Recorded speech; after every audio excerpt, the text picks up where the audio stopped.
I'm Vicki Hogarth, and welcome to Southwest Magazine. I'm joined today by all-star basketball players Brandon Sherrod and Melissa Teel, who are in St. Andrews this week as coaches for Basketball by the Sea. Thank you both for being here today. Really happy to be here. Thank you for having us. So you both have extremely impressive backgrounds in basketball. You starting at Yale, you at Western Connecticut University. Can you tell me a little bit about how your career in basketball started? We'll start with you, Brandon. Sure. For me, I was 14, very overweight, morbidly obese, actually 315 pounds, and ended up playing basketball because my friends wanted me to join the team because I was tall. And after my freshman year, I lost about 100 pounds and then went from playing freshman basketball to starting varsity the next year. So kind of had a quick turnaround as far as skill set and kind of acquiring those skills to be successful. And then from there, got recruited to go to Yale. Ended up going there for 3 years, took a year off of school to sing in an a cappella group called the Whiff and Poofs, and then finished up my career. Had a great time there, got to win an Ivy League championship, and now I've been playing professionally overseas for the last 6 years. Wow. And just finished up my last season in Israel. Wow. And Melissa, what about you? I started at 13, played at Hamden High School, and then was recruited to Western Connecticut State University, where I played for all 4 years. We won 2 LAC championships, and I was an All-American and Defensive Player of the Year and MVP for 2 years in a row. Before I started teaching, I actually got to play with the Division III All-Stars in Brazil, and then I kind of just went right into my teaching career. Wow. So when you were both at university, I imagine it was full scholarship. Sports related? Not for me, no. Yeah, not for me either. Yeah, it was a need-based financial aid is what was offered. I guess that's just how they do things in the Ivy League. Unfortunately, they didn't have full scholarships. So when you made the team, did you have to try out, or was it set in stone when you got there? It was pretty set in stone. Yeah, committed like during my high school season. So. Yep. How did you balance what you chose to study with the demanding schedule of being on a team of that caliber? Mm-hmm. For me, it was pretty difficult, just trying to juggle and find some semblance of time management during the process. I think when I came into Yale, school had really come naturally to me, and it wasn't really difficult for me to balance work and basketball, schoolwork and basketball. But once I got to Yale, there were also some extracurriculars that I was interested in doing, and I found myself not dedicating enough time to the classwork that I had, and so it was very difficult at first as a freshman to kind of readjust and get used to the rigor of a university like that. But over time, you find ways and different tricks of the trade and how much time you need to put into both your sport and in school. So it ended up being okay by the end of my time there. Mm-hmm. Yeah. It was not an easy transition for me either. My freshman year, I was a bit of a hot mess. My SAT scores had placed me in second and third year English classes, and I knew I wanted to be an English teacher, but I was not ready for the course load, and then trying to balance the course load, and then going from 2-hour practices in high school to 3-hour practices, and then film sessions, and then weight sessions in the morning, and then I just wanted to sleep because there's so much free time, but you're just so exhausted. Right. Like, I just want to take a nap. And then also, like trying to balance your social life and your friends, and you want to hang out with them too, but you have all these responsibilities. And it definitely got easier sophomore year and really taking advantage of like study hall. But it was definitely not an easy transition in the beginning. Did you ever find yourself, and I know this is sometimes something you hear from athletes, sometimes you feel like you have to compromise what you want to study to meet that demanding schedule that you have as an athlete. How did you both still stay focused on what you wanted to get out of school academically and also excel as an athlete? Do you want to take this one? Sure. For me, I went into college knowing exactly what I wanted to do. I wanted to be a teacher since I was a kid. I used to teach my mom bought me a huge chalkboard, and I used to teach my stuffed animals. And then I have 2 younger sisters, and I used to make them sit there, and I would teach them. So it was always a goal for me. It was always something that I wanted to make a priority. So for me, it was also like taking summer classes to make sure that I could balance everything during the school year. So. Yeah, and likewise for me, when I was young, I wanted to be mayor of Bridgeport, Connecticut, my hometown, and I wanted to study political science at a university. So going to Yale was kind of the best of both worlds in that regard. So I was really lucky, but we had a very demanding schedule to where we couldn't take classes after 4 p.m. So I had to figure out a way to find coursework that was, in classes that were literally before that time period. And then we traveled on the weekends because we would play Friday, Saturday in the Ivy League. So that was also kind of difficult. That's usually the time when students start to get all their work done. We were either on the road or playing. So it was very difficult trying to manage it all, but fortunately, I was able to find something that I was really passionate about. And I think when you're passionate about something, it makes it a whole lot easier when you're making sacrifices to dedicate some time to it. Yeah. So even though you, Brandon, were breaking records at Yale playing basketball, you still chose to take a year off to pursue music in a traveling a cappella group. Yeah. Why make that decision, or were these passions just equal to you? Yeah, I think music was my first love before basketball, and it's always been that way. And I'm a big risk taker when it comes to realizing opportunities. I think I kind of embraced that uncertainty to an extent. And when I decided to join the Whiff and Poofs of Yale, the a cappella group, it was kind of a no-brainer. I had the best of both worlds. Like I could travel the world for a year for free and sing, and then also come back and finish up school and get to finish my degree once I was done. So I thought, and with all of those, all of those possibilities and opportunities, I thought it was a no-brainer to make that choice. And also it allowed me to realize the passion of music fully for a year, which is something I had to put on the back burner because of basketball. I wasn't able to join different a cappella groups or do all the musical projects that I wanted to do. But that year was the first time I was able to be like an actual college student and full-time musician.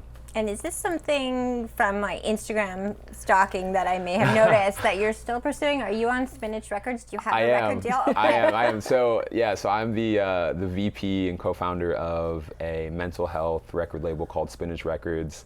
Our goal is to empower artists by prioritizing their mental health and holistic wellness in every aspect of their life. So in the music industry, usually artists deal with a lot of burnout and are also not kept in mind when labels make decisions on how much work they should put out, what their tour schedule should be like, and also what kind of work environment they should be in. And what we found is that when artists are empowered to take the control of their mental health and prioritize that, their music actually is much better, their productivity is much higher, and it's a much more equitable space that people are working in. So it's no longer just the label heads that have the time to have moments off. It's the artists who are able to say, hey, I can't do this right now. I need to take a step back and figure out, what's most important in my life, which is really me, taking some me time. So so that's been really fun, and I've released about 3 singles now. Hopefully gonna be able to finish an EP this fall or winter.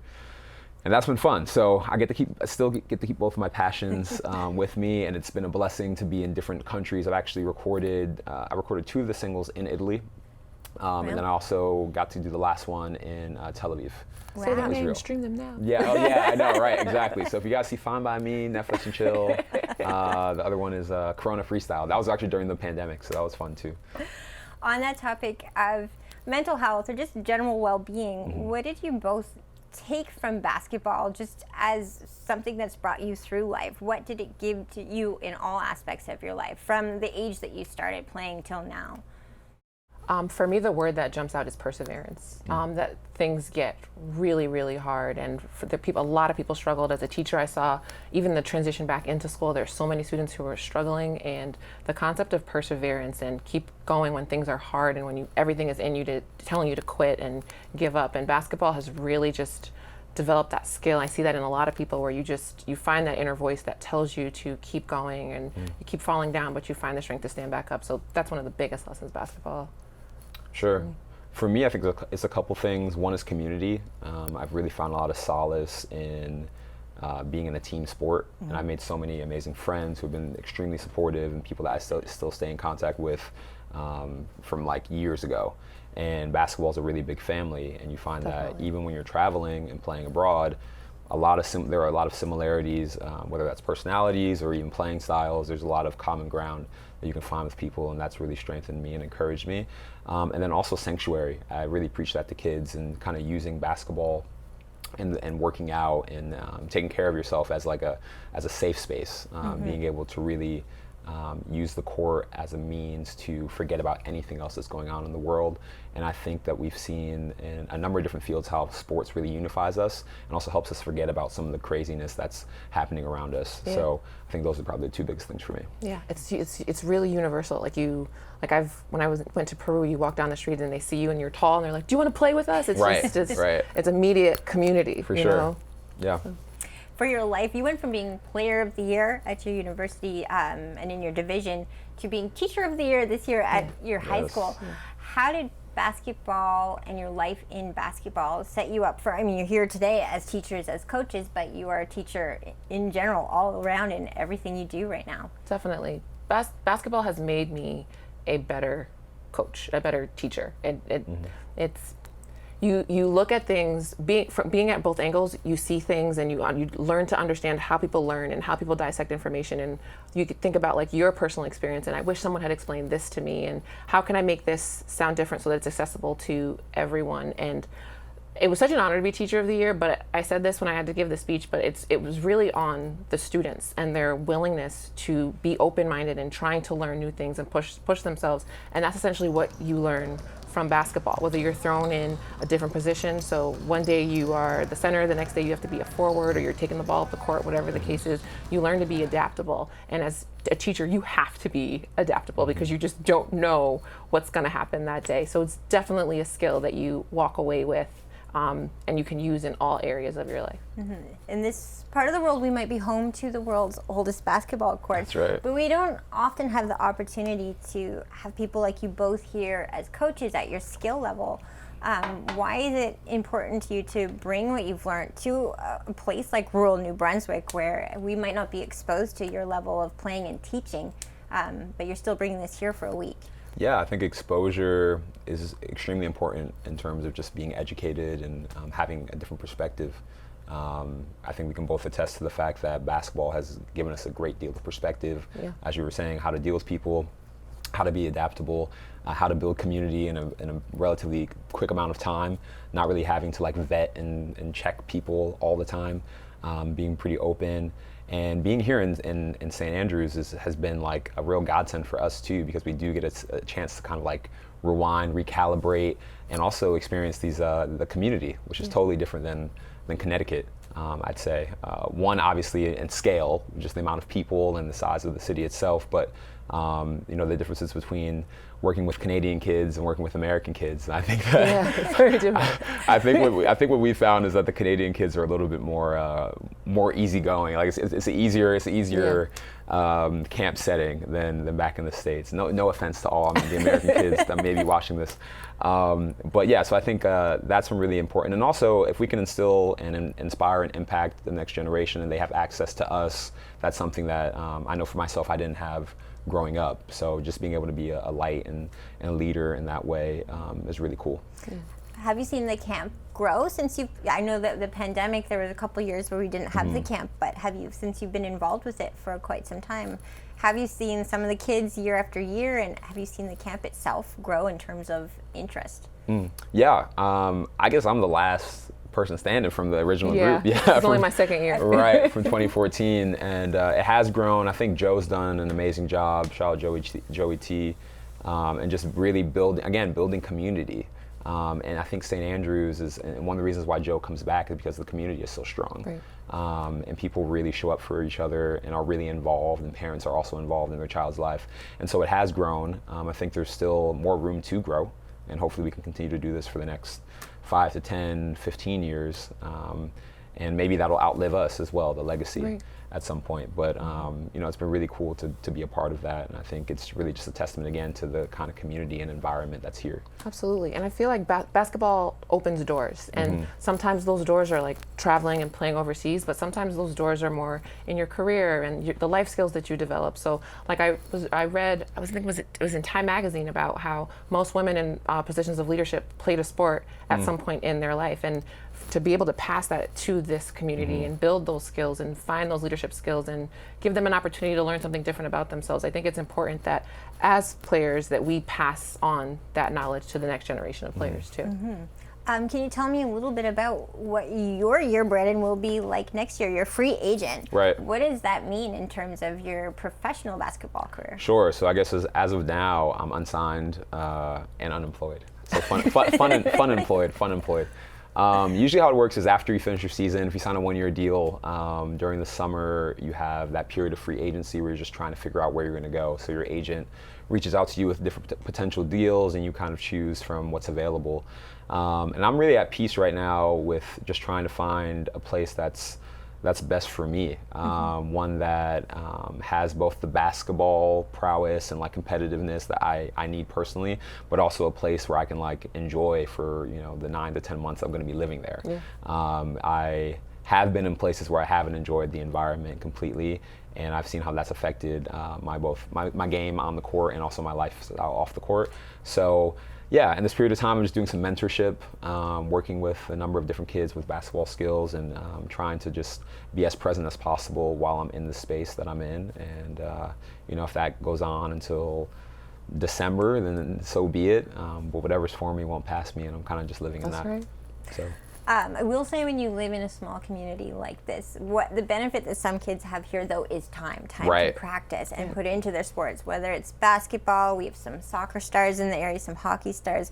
But what is your best advice for kids, for teenagers who might be like both of you, able to take it to the next level, but there can still be disappointment along the way, or Absolutely. maybe you don't make the league that you set yourself out to make when you were a child. But what is your advice for people to take to heart, if that is the plan, to try to go a pro route or to take it to at least university level? Don't put yourself in a box. Know your limitations, but also don't be limited by them, if that makes sense. Like, still try to work to develop all of those areas, learn as much as you can, be a sponge, put yourself in different experiences, step out of your comfort zone. It's not always going to be easy, and you're going to fail. Be prepared to fail, and that's okay. Failing is okay, as long as you choose to learn from that experience. So that would be my piece of advice. Yeah, I think that's right up my alley as well.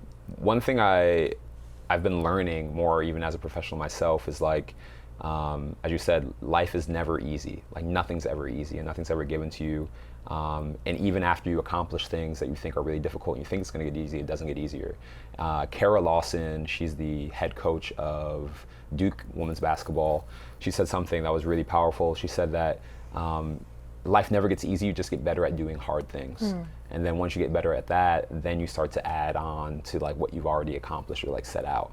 So it's like, okay, I got this, I completed this really hard task, but now here's another one that I can add on because I've already kind of conquered that one part, but it never gets easy.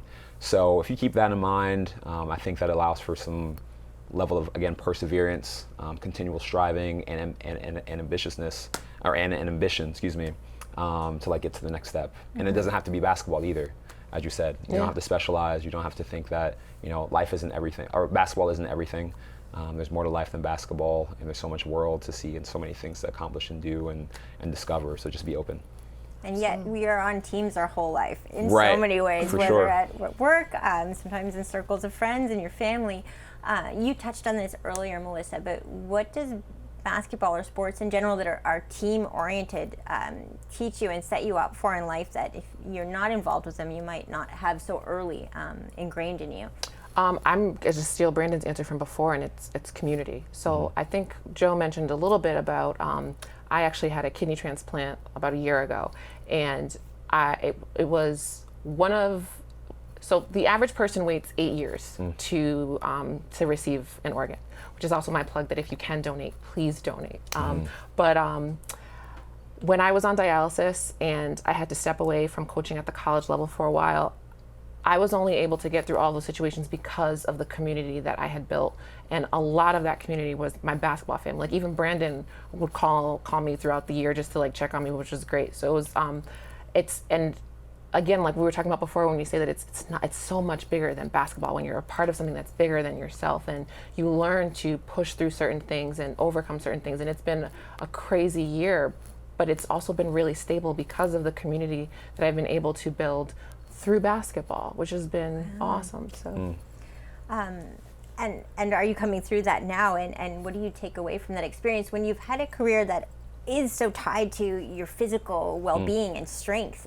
Did it make it harder to go through something like that in some respects? Absolutely. But my motto has been for the last couple of years that sickness is not my story. It's a chapter in my story. It's definitely influenced who I am, but it is not all that I am.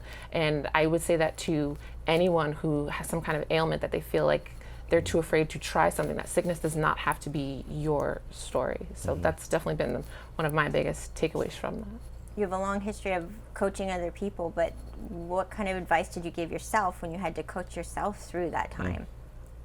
Kind of before what I was saying about like persevering and like constantly reminding yourself like you will get through this, and like falling back on your faith and just really knowing what you are put on this earth to do. And I had the most amazing group of athletes and students in the last couple of years who really just rallied around me.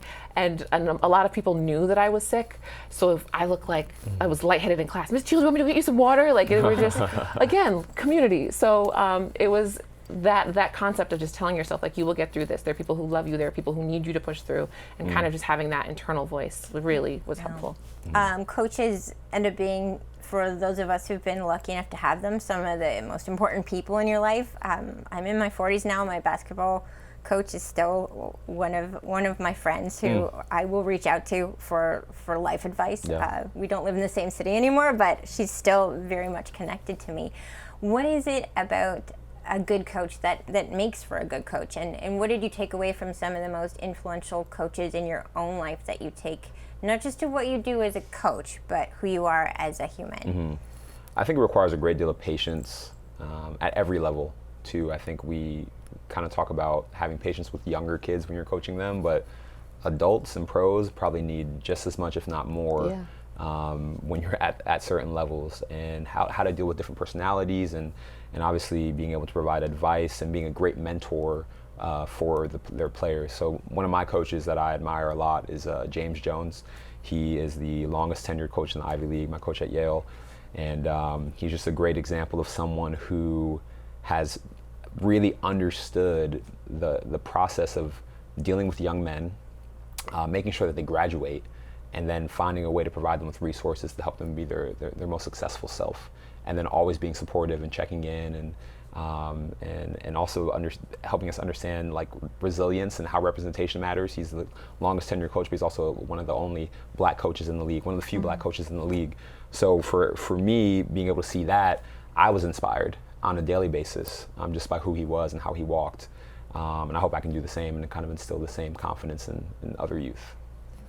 I have been surrounded by some amazing women coaches. In high school, Amanda Fercucci; in college, Kim Ribzik. And currently I work with Jackie DiNardo, who is out of the University of Texas and was a huge advocate for Title IX in Connecticut, which is all about gender equality in public schools and sports. And it's hard not to absorb all of the things that you're watching them teach other people, and you're kind of learning it yourself. So like, even as an adult, I still learn from them, and I still so value my relationship with my college coach. I still talk to her. She lives down the street from me. In school, she was like a second mom to me, and that tough love aspect. And those relationships don't just go away after you graduate.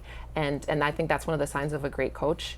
And to be able to be that for young athletes that I coach now is just amazing. Like, when they come back from college and they're like, "Are you doing anything? Do you want to go get dinner?" It's like one of the best feelings in the world. And they think it's just dinner, but for me, it's like, oh my God, like, because it's like a full circle moment where you realize that you've become that for someone else.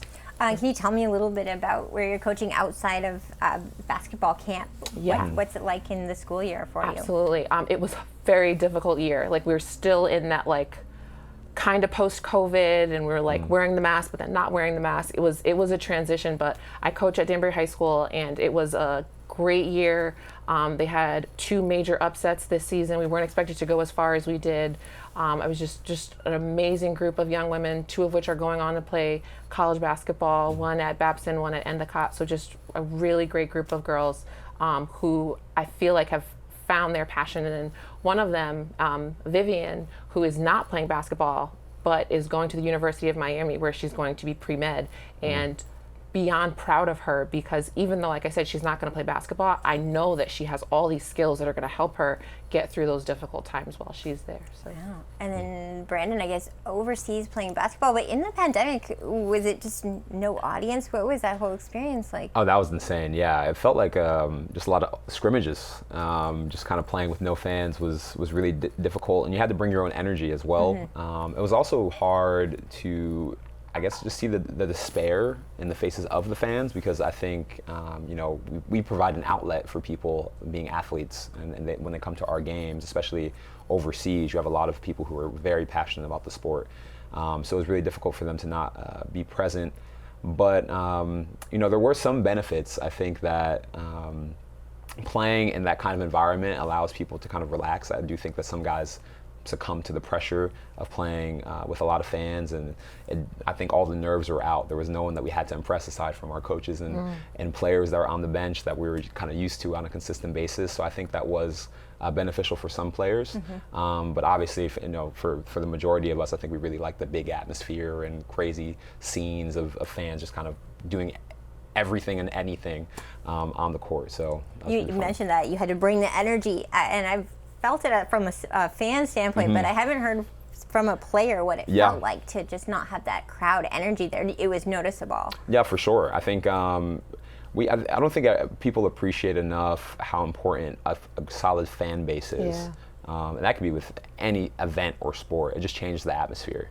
You even notice that, say, like you're at a restaurant, and depending on what kind of music is playing and how the people are moving around, you might get a totally different energy than if you're at a spot where they're playing soft jazz and everyone's kind of quiet. So it's a mood shifter, and it can really provide a spark for players, especially when you're playing at home.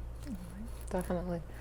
Go ahead, Melissa. I was just going to say, it's just because I was at a spelling bee a few months ago, and same energy. Like, you don't think of it, but the crowd really does have an impact, and you feel who the crowd is rooting for, and you can see the kid who's 12 years old being motivated by the screams from the crowd. So yeah, absolutely. Fans are important. Last thing I want to make sure I ask you, because my community will be very upset with me if I don't.